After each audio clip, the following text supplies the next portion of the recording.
আল্লাহ রাব্বুল আলামিন জানায় দেন নবীজি, এক নাম্বার আমি আল্লাহকে ভয় করতে হবে।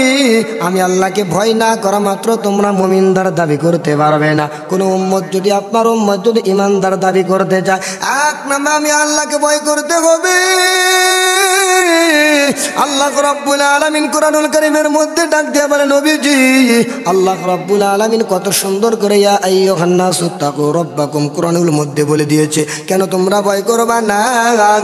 ইয়া আইয়ুহান নাসু তাকু রাব্বাকুম ইন্না যালজালাতাস সাআতি শাইউন আযীম। এক নাম্বার আমি আল্লাহকে ভয় করতে হবে। কেন তোমরা ভয় করবা না রে বাবা? আল্লাহ তাআলা জানায় দেন নবীজি, আমি আল্লাহ এত সুন্দর বান্দাকে বানাইছি, এক নাম্বার আমি আল্লাহকে ভয় করার জন্য।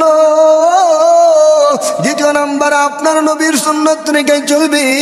দুইটা কাজ করবে যারা, আমি আল্লাহর ভালোবাসা পাবে তারা। আল্লাহ তাআলা কোরআনুল কারীমের মধ্যে বলে দিয়েছে, জাহান্নামের বর্ণনা করে দিয়েছে।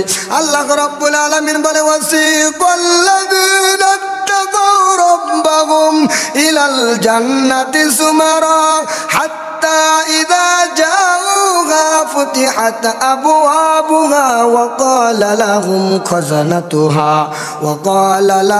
খাযানাতুহা আলাম ইয়াতিকুম রুসুলুম মিনকুম ইয়াতলুনা আলাইকুম আয়াতি রাব্বিকুম লিয়ুযিরুনাকুম লিকা